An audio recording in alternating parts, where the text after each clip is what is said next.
Bonjour à tous, bienvenue sur la chaîne de l'Institut Triomphe pour ce premier épisode au format podcast, format dans lequel nous allons discuter avec des auteurs, des intellectuels, de sujets de société, d'ouvrages et de bien d'autres choses. Nous avons le plaisir aujourd'hui de recevoir Mos Maiorum, avec lequel nous allons discuter de Chesterton et plus précisément de son ouvrage Orthodoxie. Bonjour Mos. Bonjour Anselme, merci pour votre invitation. Je rappelle avant de commencer, vous pouvez retrouver dès à présent ce podcast sur toutes les plateformes de streaming en tapant Institut Triomphe.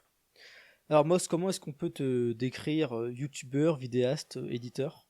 Un peu tout ça à la fois. À la base, moi, j'ai commencé à faire des vidéos de contenu anglophone en version française. C'est comme ça que j'ai commencé sur YouTube il y a 5-6 ans. Et puis, progressivement, j'en ai eu un peu marre de traduire et de doubler les contenus des autres. Et puis, je me suis dit que j'allais faire mes propres résumés, mes propres synthèses. Et puis après, je me suis un petit peu diversifié. Donc, je suis allé faire... j'ai ouvert il n'y a pas très longtemps une chaîne historique pour essayer d'avoir une chaîne secondaire un petit peu qui parle d'autres choses, parce que j'ai beaucoup parlé de féminisme, et puis au bout d'un moment, j'ai quand même eu l'impression d'avoir un peu fait le tour du sujet. Et en parallèle de mes activités youtubesques, dernièrement, donc depuis 2021, je suis cofondateur de la maison d'édition qui s'appelle Carmin. On avait publié un premier livre il y a 1 an et demi qui était une retraduction de Max Scheler, L'homme du ressentiment. Et là, on revient donc avec un nouveau livre qui est celui de Chesterton, Orthodoxie. Voilà. Donc c'est pour cette raison que je suis content de participer à ce podcast. Et puis j'espère qu'on va pouvoir discuter un peu du contenu de ce livre et de son auteur. Effectivement, tu as lancé il y a maintenant près de 2 semaines une campagne Tipeee pour la prévente de la réédition chez Carmin donc de Orthodoxie de Chesterton, qui est un de ses ouvrages majeurs. Je vous invite d'ailleurs à aller voir la campagne Tipeee, vous trouverez évidemment le lien en description. Est-ce que tu peux essayer de résumer qui est Chesterton en quelques mots, pourquoi tu as choisi de rééditer spécifiquement cet auteur, et pourquoi encore plus spécifiquement l'ouvrage Orthodoxie. Il a écrit beaucoup d'autres livres, je pense notamment par exemple à Hérétique, qui est le livre qu'il a écrit juste avant, et qui est en lien avec Orthodoxie, ou par exemple L'homme éternel, qui est le livre qui intervient après sa conversion au christianisme. Alors pourquoi spécifiquement Orthodoxie ? Alors, je vais peut-être commencer par Chesterton. Chesterton fait partie, à mon sens, un petit peu des aberrations de ce qui se perd entre la littérature mondiale et la littérature française. Pour une raison que je ne m'explique pas complètement, Chesterton n'est pas arrivé en France avec la même force qu'il peut avoir dans d'autres pays anglo-saxons. Je pense qu'il y a une bonne partie, c'est de la pure barrière linguistique, mais il y a peut-être aussi le fait qu'il a été partiellement éclipsé par son double français, qui est dans la personne de Peggy. Et donc peut-être qu'en pratique, il a été un petit peu moins mis en avant parce qu'on avait en France déjà un certain nombre de gens qui étaient considérés comme des conservateurs chrétiens. Cette étiquette de conservateur chrétien colle à la peau de Chesterton, mais pourtant ça le définit assez mal en réalité parce que c'est quelqu'un qui a eu une vie très mouvementée sur le plan intellectuel. Il est parti à la base du socialisme, notamment il a fait un passage à la Fabian Society, qui était l'espèce de club des gentilshommes socialistes qui voulaient pas trop faire la révolution, mais quand même faire avancer les choses, avant progressivement de remettre en question le socialisme, et notamment par ces discussions et ces débats qu'il a pu avoir avec un certain nombre d'intellectuels de la gauche de l'époque. Je pense à Herbert George Wells, je pense à Bernard Shaw et un certain nombre d'autres penseurs de gauche qu'on connaît peut-être un peu moins en France. Voilà, donc j'essaye de donner une sorte d'aperçu un peu général. Il a eu un parcours de vie qui a été aussi très mouvementé sur le plan spirituel. C'est à la base quelqu'un qui n'était pas du tout croyant. L'histoire raconte qu'il a perdu la foi quand il était en tout début d'adolescence et qu'après il a essayé tout un tas de composantes mystiques ou spirituelles de son époque, donc les tables de Ouija, enfin ce genre de choses. Et en fait, progressivement, il s'est réintéressé à la question de la foi et il est revenu vers le christianisme. Et finalement, il s'est converti, de mémoire, c'est en 1922, au catholicisme. Et donc, il y a toute une évolution comme ça de vie.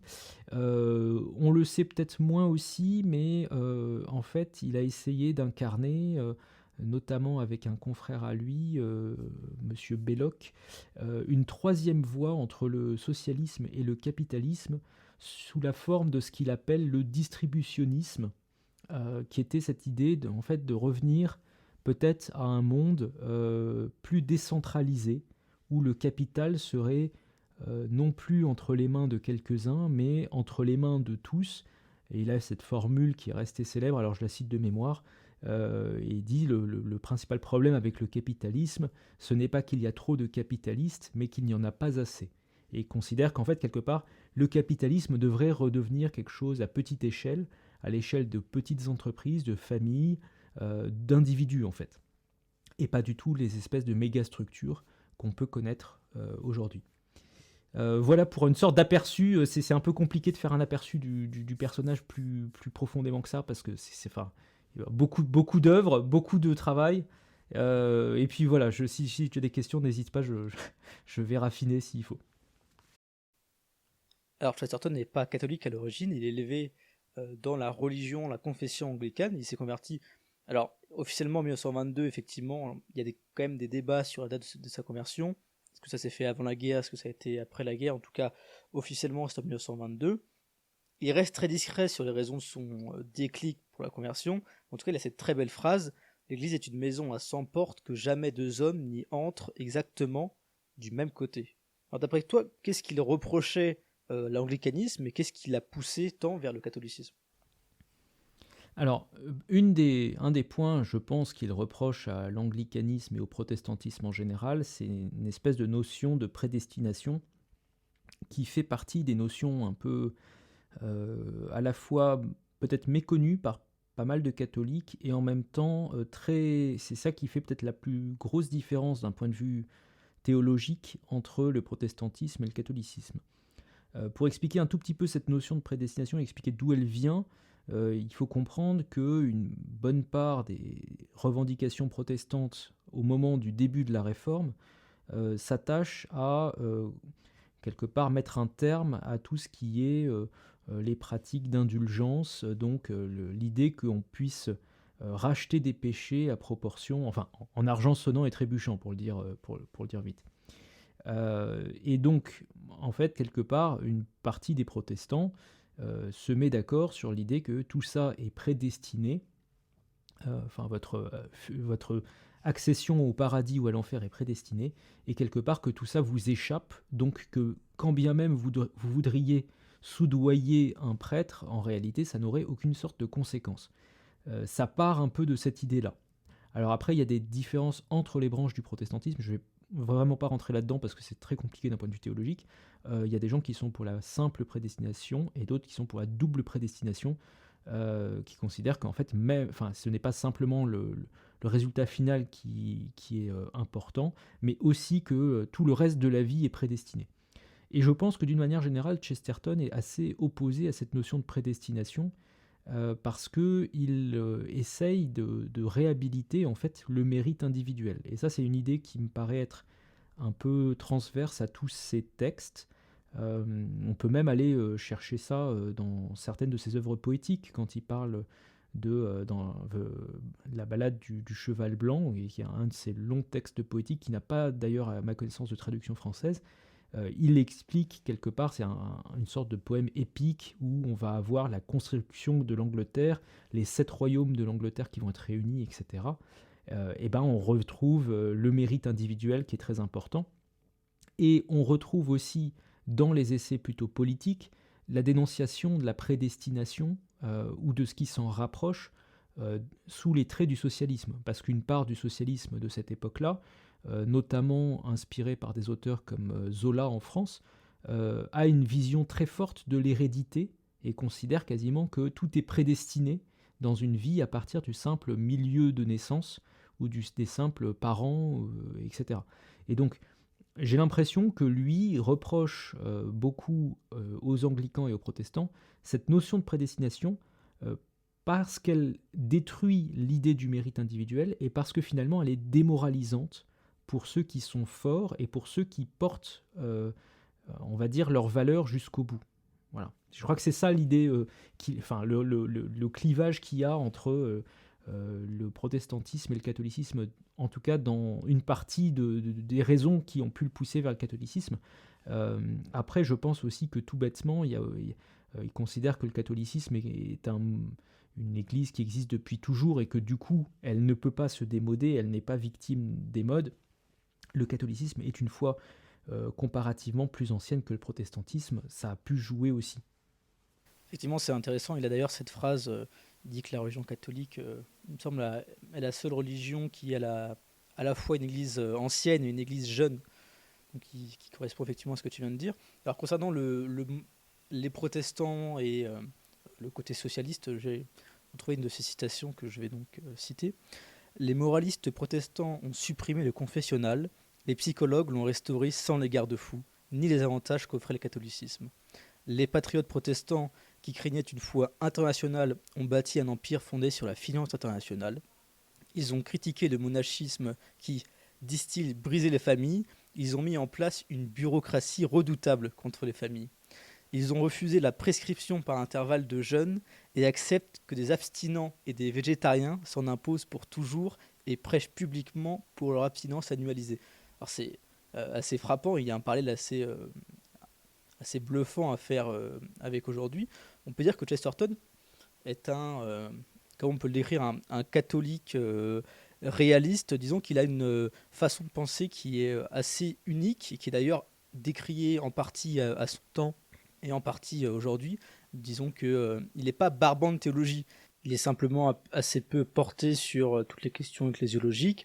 Ça lui est d'ailleurs reproché à l'époque et encore aujourd'hui par certains traditionalistes. Mais est-ce que c'est finalement pas ça qui en a fait sa force, entre guillemets, et qui l'a fait connaître et qui a fait qu'il est aussi populaire et qui a permis à des gens comme Lewis de se convertir au christianisme? Moi, j'irais pas, enfin, je dirais pas que c'est un anti-Barban ou quelque chose comme ça. Moi, je considère que sa principale différence, c'est qu'il fait un catholicisme qui est incarné. C'est un catholicisme qu'il vit dans sa chair, qui accepte aussi certaines des limites que peut-être certains théologiens n'acceptent pas facilement. C'est que lui, il accepte de dire que voilà, il y a des choses qui ne se prouvent pas. Je dis ça parce que par exemple en France, on a encore des débats sur peut-on prouver scientifiquement l'existence de Dieu, des choses comme ça. Euh, Lui n'est pas dans une recherche de preuves scientifiques de l'existence de Dieu. Il admet que c'est quelque chose qu'il ressent. Et d'ailleurs, orthodoxie, à de nombreux égards, c'est un credo, en fait, c'est un témoignage de foi qui est très inspirant et assez bouleversant parce que justement, il accepte cette part peut-être d'irrationalité de la foi que d'autres essayent absolument de combattre. Et en France, on a beaucoup cette logique de prouver les choses par A plus B scientifiquement quand il s'agit de parler de religion. Lui n'est pas du tout dans cette logique-là. Et je pense aussi qu'il n'est pas dans le ton très docte et très peut-être prescriptif de certains théologiens. C'est pas quelqu'un qui va s'intéresser à des tas de petits détails pour savoir si manger à telle heure est compatible avec les critères de telle religion. Enfin, en fait, c'est quelqu'un qui prend du recul. Et je pense que c'est ça aussi qui fait plaisir et qui fait du bien à beaucoup de gens, c'est qu'il prend du recul par rapport au sujet religieux et il en conserve quelque chose qui est de l'ordre de l'émerveillement, en fait. C'est ça qu'il retient, lui, de la religion, en tout cas, c'est ce qu'il en retient en partie dans l'orthodoxie, c'est que la religion est quelque chose qui ramène du merveilleux dans le monde, qui réenchante le monde. Et finalement, je pense que c'est ça qu'il a aussi de rafraîchissant pour le lecteur, c'est que c'est pas quelqu'un, puis aussi c'est quelqu'un qui est assez truculent, qui a des bons mots, qui rigole assez franchement, et qui n'hésite pas à faire des blagues au milieu d'un propos sérieux. Et d'ailleurs, ça lui a été reproché, hein, je veux dire, il y a des gens qui l'ont attaqué sur son contenu en lui expliquant que il ne pouvait pas traiter de ces sujets sur ce ton-là, et que c'était pas assez sérieux, et qu'il fallait être beaucoup plus sérieux pour en parler. Et en fait, la réalité, c'est que 100 ans plus tard, on parle encore des écrits de Chesterton, alors qu'on ne parle pas des écrits de ses contradicteurs, qui étaient pour certains des gens avec une vie monacale très ordonnée, très rangée. Chesterton avait beaucoup de mots durs, effectivement, envers les confessions religieuses, mais aussi avec beaucoup d'auteurs, enfin contre beaucoup d'auteurs. Alors il parle de Shaw, évidemment, dans son livre, mais aussi Schopenhauer, Tolstoï, Zola, ou même Nietzsche. Alors, il dit d'ailleurs à propos de Nietzsche un propos très dur: le ramollissement du cerveau dont il souffrit à la fin de sa vie ne fut pas un accident physique. Si Nietzsche n'avait pas fini dans l'imbécilité, le nietzschéisme, lui, aurait fini par le faire. C'est vraiment une formule très dure qu'on retrouve déjà dans Hérétique. C'est extrêmement violent. C'est extrêmement C'est violent. extrêmement violent. En fait, il se bat contre donc les deux grandes tentations. D'ailleurs, hein, de mémoire, il se trouve qu'il y a un moment où il oppose, il met un peu dos à dos Nietzsche et Tolstoï, parce qu'en fait, il se bat contre deux tendances. En gros, Nietzsche, d'un côté, il essaye de présenter le christianisme comme une religion du ressentiment, quelque chose que finalement certains attribuent à son incompréhension du christianisme. C'est ce qu'on avait un peu fait voir quand on avait réédité Scheller, parce que finalement, Max Scheller, quand il parle dans L'homme du ressentiment, de ce concept de Nietzsche, en fait, il l'utilise pour montrer à Nietzsche qu'il n'a pas compris le christianisme. C'était ça l'idée de départ aussi de la réédition de ce texte, c'était qu'il y ait enfin un dialogue, parce que beaucoup de gens se souviennent peut-être même de leur cours de philosophie de terminale du fameux Dieu est mort, mais en réalité, il y a des gens qui lui ont répondu à Nietzsche, donc c'est un peu dommage de garder en tête que le Dieu est mort, et puis c'est pas parce que Nietzsche le dit que c'est forcément vrai, voilà. Donc il y a ce côté-là qui quelque part en vient à dire voilà, ce qui compte c'est d'accepter tout ce qui pourrait se passer dans la vie, aller se développer en tant que surhomme, devenir quelqu'un de meilleur, etc. Et finalement, devenons chacun des dieux, c'est un peu ce que propose Nietzsche. Et de l'autre côté, il y a une autre tendance qui est une tendance de fond et qui est plutôt schopenhauerienne, c'est la tendance à aller chercher du côté de l'hindouisme et du bouddhisme des préceptes qui, pour certains, pourraient ressembler un peu à l'ataraxie de certains philosophes antiques, c'est-à-dire finalement l'idée qu'on se détache de toutes sortes de douleurs, de souffrances, et que ça suffit pour connaître le bien. Voilà. Et donc je pense que c'est pour ça qu'il remet finalement le dos à dos Nietzsche et Tolstoï, c'est qu'il dit Tolstoï refuse toute action parce que Tolstoï est plutôt du côté bouddhiste, et Nietzsche veut accepter toutes les actions et finit par n'en faire aucune. Et donc en fait, Nietzsche voudrait devenir un surhomme, et puis en réalité, il se confronte aux limites de son propre corps, etc. Et donc, je pense que Chesterton essaye de ferrailler simultanément contre ces deux extrêmes, pour proposer, dans une démarche qui pourrait d'ailleurs être assez chrétienne, finalement, une sorte de médiété entre les deux, en disant, voilà, vous pouvez accepter un certain nombre de choses et vous développer vous-même. C'est un peu ce qu'on retrouve chez Scheller d'ailleurs. En fait, Scheller, c'est quoi la réponse exacte de Scheller à Nietzsche sur l'histoire du surhomme? C'est de dire que le surhomme, il existe, il s'appelle Jésus-Christ. C'est ça l'idée de départ quand même du texte de Max Scheller. Et donc, je pense que Chesterton se place un peu dans cette filiation intellectuelle et dit, voilà, on n'est pas obligé d'aller chercher soit le bouddhisme, soit le nietzschéisme pour s'en sortir dans la vie. Et je pense que, du coup, il attaque en fait quelque part tous les représentants de ces deux courants. Alors, il y en a plusieurs, il y a Tolstoï, il y a Schopenhauer, etc. Enfin, les gens qui ont été influencés par le bouddhisme sont assez nombreux. Et en France, on en a un certain nombre aussi. Hein. Je veux dire, c'est quelque chose qui n'a pas complètement disparu non plus. Toute l'influence, on croise encore sur Internet des mèmes sur le Kali Yuga, etc. Il y a une pensée en fait qui reste de cette logique bouddhiste et hindouiste en fait. Alors je vais citer un deuxième paragraphe de Orthodoxie. Nous sommes en train de produire une race d'hommes à l'esprit trop modeste pour croire à la table de multiplication. Nous sommes en danger de voir des philosophes mettre en doute la loi de la gravitation comme étant une pure invention de leur cru. Les railleurs d'autrefois étaient trop orgueilleux pour se laisser convaincre, mais ceux d'aujourd'hui sont trop humbles pour avoir une conviction. Les humbles hériteront la terre, mais les sceptiques modernes sont si humbles qu'ils ne réclament même pas leur héritage. C'est précisément cette anomie intellectuelle qui constitue notre deuxième problème. Alors c'est un paragraphe assez parlant, assez intriguant. Et on retrouve déjà à l'époque les mêmes problématiques qu'aujourd'hui, c'est-à-dire qu'il aurait pu dire ça aujourd'hui. de quoi est-ce qu'il parle? Est-ce qu'il parle de la pensée woke? Est-ce qu'on peut faire un parallèle, par exemple, avec le fait qu'aujourd'hui, on n'écoute plus forcément ceux qui savent, les scientifiques, on n'entend pas beaucoup dans le débat public, et on met en avant peut-être ceux qui s'intéressent plus à la philosophie, éventuellement à la science sociale, et qui tentent de redéfinir à travers ça les vérités du monde.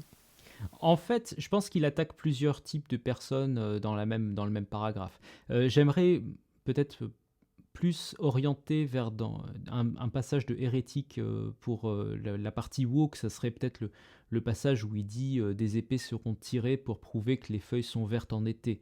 Parce que c'est là où, à mon sens, il est le plus proche peut-être d'une dénonciation d'une certaine pensée qui voudrait tout remettre en question jusqu'à l'absurde en fait. C'est un peu ce qu'on voit aujourd'hui avec l'idée que finalement il n'y aurait pas deux sexes, mais il y aurait une infinité de sexes et qu'on serait passé à côté de cette évidence pendant des millénaires.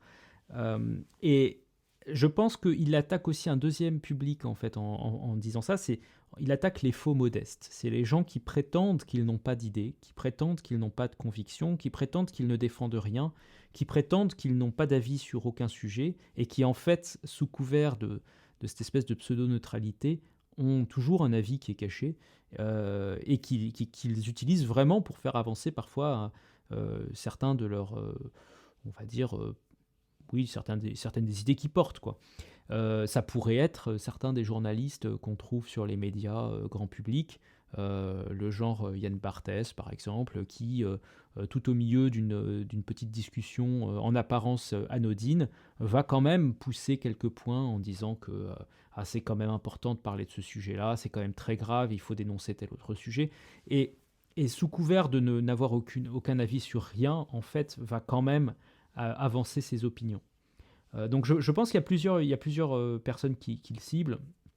En tout cas, sur le wokisme, il y a un parallèle qui est assez évident, et c'est d'ailleurs aussi un peu pour ça qu'on avait pensé au départ éditer ce livre spécifiquement, c'est que il est assez représentatif en fait d'une vision prémonitoire d'une tendance woke qu'on constate aujourd'hui. Alors je sais qu'il y a des gens qui vont être agacés quand je parle de wokisme, qui vont dire oui mais les woke se définissent pas comme woke, la définition de woke n'est pas très claire, etc.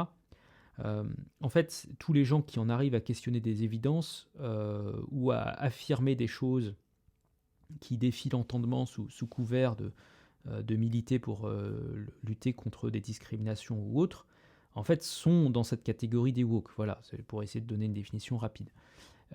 Et en pratique, qu'est-ce qu'ils leur reprochent à ces gens-là? Ils leur reprochent d'avoir perdu le sens de la mesure, entre autres, et notamment, ils leur reprochent une phrase qui est restée très célèbre de cet ouvrage, peut-être la plus célèbre de l'ouvrage, que les vertus chrétiennes sont devenues folles.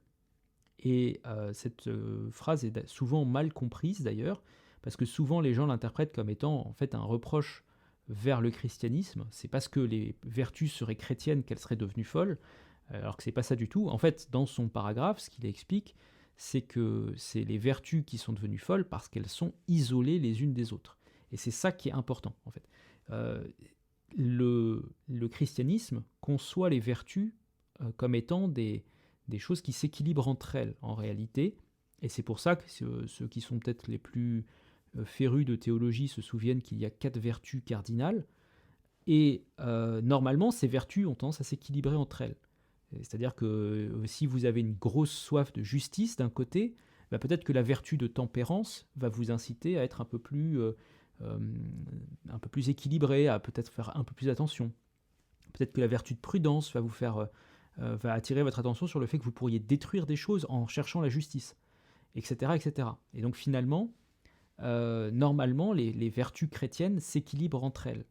Et ce que constate Chesterton, c'est que en fait, nous sommes dans un monde en partie post-chrétien, et les gens ont perdu l'idée que en fait, les vertus sont là pour s'équilibrer entre elles.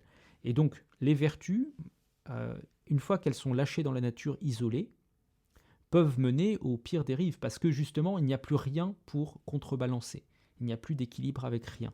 Et donc ça, c'est une des grandes idées, et je pense que là-dedans, il y a pour le coup une vraie dénonciation du wokisme, parce que qu'est-ce que c'est le wokisme? C'est une demande de justice sociale qui est prête à négliger toutes les autres vertus et toutes les autres observations qui soient, sous prétexte de chercher la justice. Et alors, est-ce qu'on peut définir Chesterton comme un conservateur? Il me semble qu'il se considérait pas lui-même comme conservateur. Il y a d'ailleurs cette phrase, les progressistes sont ceux qui commettent des erreurs et les conservateurs sont ceux qui font en sorte qu'elles ne soient pas corrigées. Mais quand on lit, force est de constater qu'il y a quand même des propos très durs envers le progressisme ou la modernité. Est-ce qu'il critique les conservateurs ou est-ce qu'il critique les conservateurs de son temps? Je pense qu'il critique les conservateurs de son temps. Moi, je le vois pas comme enfin, je le vois pas comme un conservateur. Ça me paraît réducteur de le qualifier de conservateur. Il a un côté rebelle aussi, Chesterton, et ça, c'est peut-être quelque chose qui frappe une partie des conservateurs, c'est que Chesterton, il a ce côté. Il considère que se soumettre à Dieu, c'est pas forcément se soumettre à toutes les autorités spirituelles, et c'est pas forcément se soumettre à l'État. Il a tendance à avoir une vision très anti-autoritariste en fait de l'État, et il n'est pas du tout sur la même ligne que pas mal de conservateurs qui considèrent finalement que l'État est le garant d'une société qui fonctionne bien, etc. Lui pourrait très très bien virer anarcho-chrétien en fait. C'est assez amusant, mais par certains aspects, il a un côté rebelle. Et c'est d'ailleurs il a une assez jolie phrase là-dessus au sujet du mal et du bien, en disant que au ciel c'est le mal qui se rebelle contre le bien, et sur terre c'est le bien qui se rebelle contre le mal. Et donc, il est un peu dans cette logique-là, et moi j'ai tendance à penser que, quelque part, lui se voit bien en rebelle qui apporte le bien dans un monde de mal. Alors, je reviens une dernière fois justement sur le parallèle avec le wokisme. Tu as quand même réalisé une vidéo qui parlait justement du wokisme et de Chesterton, c'est-à-dire que tu considères qu'il y a un lien. Je vais citer une dernière phrase et tu me dis ce qu'il en est pour toi. Ce qui parle enfin, évidemment, évidemment bien avant du wokisme. Je cite. Il a dit qu'on devait, en citant, en critiquant Herbert George-Well évidemment, il a dit qu'on devrait juger les actes non pas en penseur mais en artiste et dire je sens que cette courbe est exacte ou cette ligne doit aller par là. Ils sont tout excités et ils ont bien raison de l'être car avec cette doctrine de la divine autorité de la volonté, ils pensent pouvoir s'évader de la forteresse condamnée du rationalisme. Ils pensent pouvoir s'échapper mais ils ne peuvent pas s'en échapper. Cette louange exclusive de la volonté conduit à la même désintégration et au même vide que la poursuite exclusive de la logique. Est-ce que pour toi, il y a une relation? Alors, il fait beaucoup de comparaisons. Alors, il parle d'animaux, il parle de couleurs, de feuilles, etc. Est-ce que pour toi, évidemment, il y a un réel lien aujourd'hui avec le wokisme? Mais c'est le sens du livre, aujourd'hui, de l'interpréter avec notre pensée d'aujourd'hui comme étant un livre anti-woke, en disant très grossièrement. Je, je pense que ça fait partie de l'œuvre que de dénoncer. Moi, je considère que quelque part, Chesterton, il avait senti une nature humaine qui avait certaines failles et certains défauts, notamment en termes de raisonnement, de tout ça, et que c'est ça qu'il dénonce, et qu'en réalité, la nature humaine n'a pas changé du tout au tout en un siècle, et donc en fait, on ne voit juste qu'une nouvelle manifestation de quelque chose qui existait, ou qui en tout cas préexistait déjà il y a un siècle au moment où lui a écrit là-dessus. Donc pour reprendre, oui, en fait, ce qu'on peut trouver comme parallèle avec la phrase que tu cites là, c'est un peu la dictature des ressentis. C'est le fait que si je me ressens homme ou femme, vous êtes obligé d'accepter ce que je suis en fait. Voilà, maintenant que je me ressens ceci, normalement, vous devriez tous changer la manière dont vous vous adressez à moi, adapter vos pronoms, tout ça. Euh, on a c'est beaucoup cette dictature du ressenti, aussi le ressenti d'oppression en fait, toute la logique de je ressens que je suis victime d'une oppression, c'est la même logique, et quelque part c'est toujours prouvé de manière assez triste en fait, en prenant ici ou là quelques chiffres et en essayant de faire une sorte d'agglomérat de 3-4 chiffres pour prouver qu'il y a quelque chose, alors qu'en réalité c'est beaucoup plus complexe que ça, enfin ça devrait être beaucoup plus complexe que ça de prouver une oppression.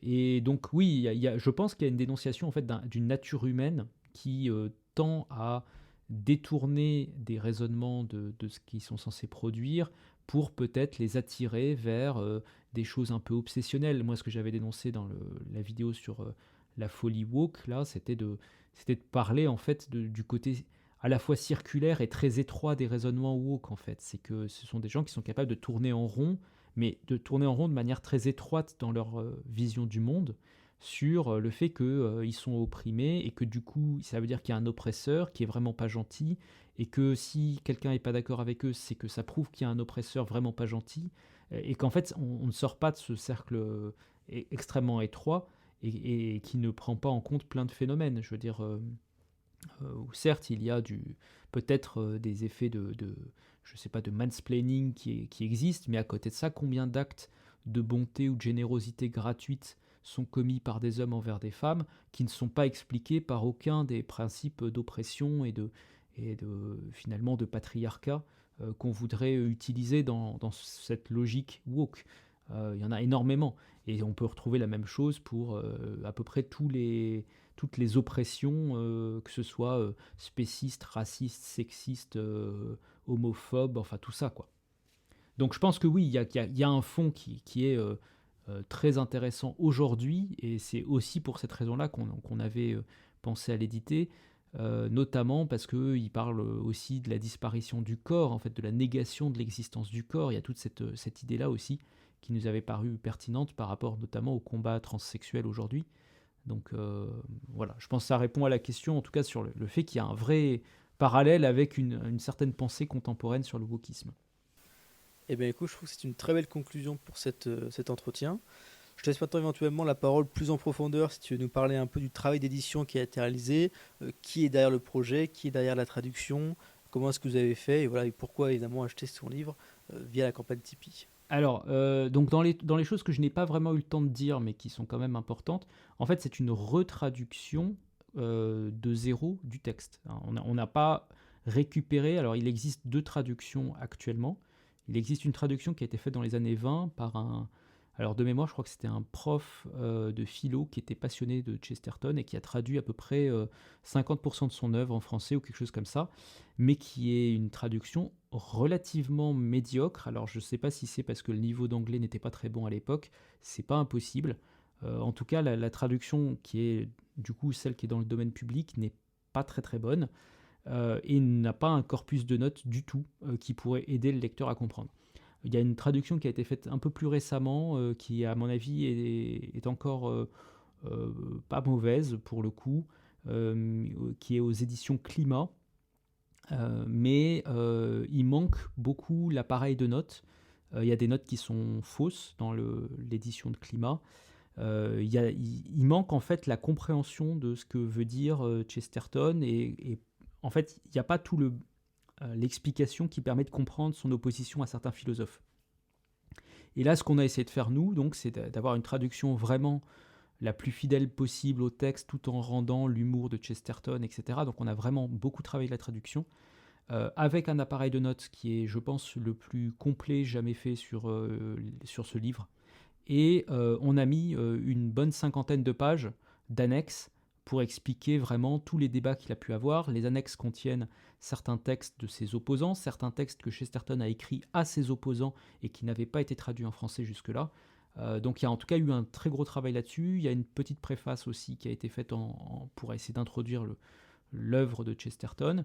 Et le tout est dans un livre papier sur lequel, un peu comme pour Max Scheler, on a choisi, nous, c'est un peu notre choix, de vraiment faire une impression dans une bonne qualité, avec du bon papier, avec des cahiers cousus, plutôt que des cahiers, enfin plutôt que juste des pages qui sont collées dans une tranche un peu à la va-vite. Voilà, on a travaillé quand même la qualité d'impression.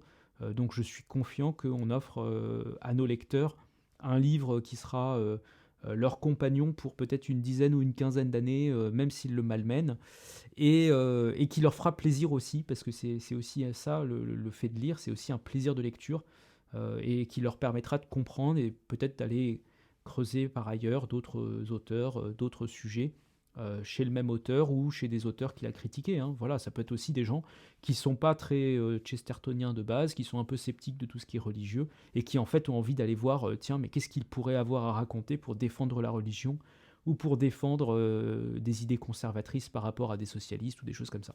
Donc en tout cas, voilà, moi j'invite tous les gens qui nous écoutent à aller contribuer à la campagne en cours sur Tipeee. Ça commence à 5 euros si vous voulez juste l'édition virtuelle. Et puis vous pouvez avoir après la version audio, c'est moi qui vais l'enregistrer, ou bien la version papier. Enfin voilà, vous irez regarder sur Tipeee, il y a à peu près tout ce qu'il faut. Et pour avoir lu votre édition, je confirme que le travail des notes de page est vraiment exceptionnel et presque aussi important que l'écrit pour comprendre la pensée de Chesterton en profondeur. Voilà, merci beaucoup Moss d'avoir été avec nous pour ce podcast, pour cet entretien. J'invite évidemment tous nos auditeurs à aller voir le lien dans la description pour participer au projet de financement sur la chaîne Tipeee, sur le lien Tipeee. Je vous invite évidemment à partager, à liker, à commenter cette vidéo. Et je vous dis à très bientôt. Merci Anselme.